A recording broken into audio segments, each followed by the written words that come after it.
Selamat datang saudara-saudari. Hari ini kita mau bersambung dalam babak keempat dalam Ruth. Apa penyelesaian dalam perkara Ruth dan Boaz? Kita mau mendengar ini adalah satu cerita kasih yang sungguh menakjubkan. Mari kita bermula.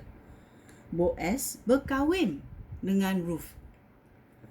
Boaz pergi ke tempat pertemuan di pintu gerbang kota dan duduk di sana.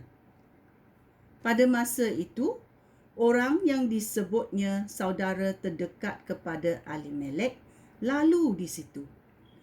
Boaz memanggil orang itu. "Hai, marilah, hai saudara," katanya. "Duduklah." Saudara itu datang lalu duduk di sana. Kemudian Boaz meminta 10 orang pemimpin kota supaya duduk di sana juga. Sementara mereka duduk, Boaz berkata kepada saudaranya, "Naomi telah balik dari Moab dan dia hendak menjual tanah milik saudara kita Elimelek. Saya berpendapat bahawa kamu mesti diberitahu. Jika kamu hendak membeli tanah itu, belilah di hadapan semua orang yang duduk di sini.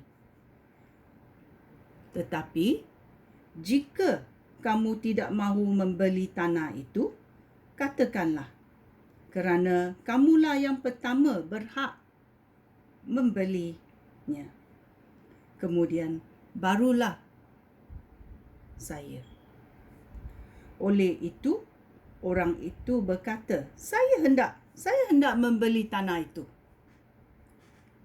Boaz berkata lagi, "Baiklah, tetapi jika kamu membeli tanah itu daripada Naomi, ini bererti kamu mengambil Ruth juga, balu yang berbangsa Moab itu. Dengan demikian, tanah itu tetap menjadi milik keturunan orang yang sudah meninggal." Orang itu menjawab, "Jika demikian, biarlah saya melepaskan hak saya untuk membeli tanah itu. Kerana walaupun saya membelinya, anak-anak saya tidak akan mewarisinya. Kamulah yang membeli tanah itu. Saya tidak mahu lagi." Pada zaman itu, untuk mengesahkan penjualan milik atau penukaran harta telah menjadi kebiasaan bahawa si penjual menanggalkan kasutnya lalu memberikan kasut itu kepada si pembeli menurut hukum di Israel. Dengan cara demikian, sahlah penjualan itu.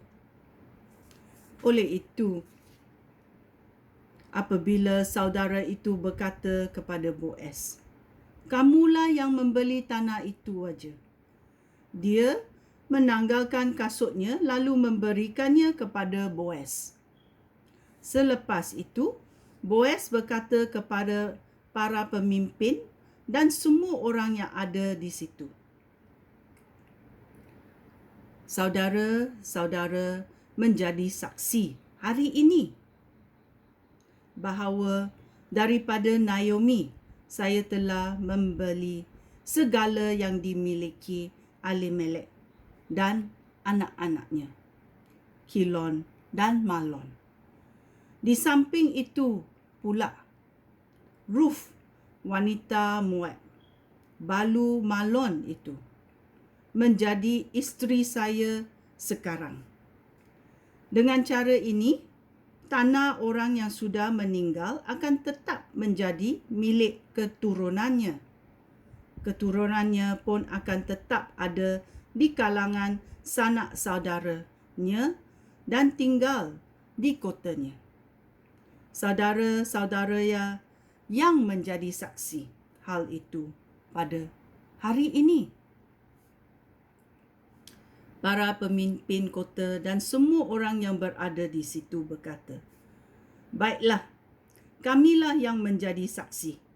Semoga Tuhan membolehkan isteri kamu menjadi seperti Rahel dan Leah yang melahirkan banyak anak bagi Yakub. Semoga kamu menjadi kaya antara puak Efratah dan terkenal di Bethlehem.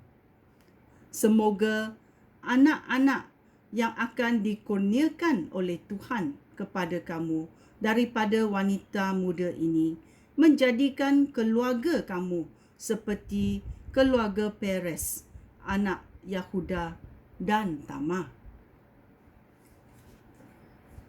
Boaz dan keturunannya. Kemudian Boaz membawa Ruth pulang sebagai isterinya. Amin. Tuhan memberkati Ruth dan dia mengandung lalu melahirkan seorang anak lelaki. Kaum perempuan di tempat itu berkata kepada Naomi, "Pujilah Tuhan, hari ini dia telah memberi kamu seorang cucu untuk memelihara kamu. Semoga anak ini berkenal di Israel kelak. Menantu kamu yang mengasihi kamu telah memperlakukan kamu lebih baik daripada 7 orang anak lelaki. Sekarang, dia telah memberi kamu seorang cucu yang akan memberikan hidup yang baru kepada kamu dan menjamin hari tua kamu." Naomi mengambil anak itu, memeluknya serta mengasuh dia. Kaum wanita dan kaum perempuan yang berjiran dengan Naomi menamakan anak itu Obed. Mereka berkata kepada setiap orang, "Naomi mempunyai seorang anak lelaki." Obed inilah yang kemudian menjadi bapa Isai, dan Isai menjadi bapa Daud. Keturunan Perez sehingga Daud adalah sebagai berikut: Perez, Hezron, Ram, Aminabad, Nahason, Salmon, Boaz, Obed, Isai dan Daud. Ini adalah keturunan. Kita tahu Raja Daud adalah daripada keturunan Boaz dan Ruth. Ini adalah penebusan yang paling dikasihi oleh Tuhan.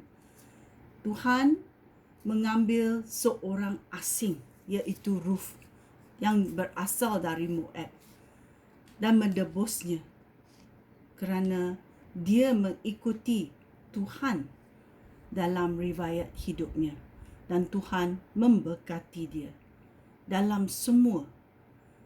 Sekian, terima kasih. Shalom.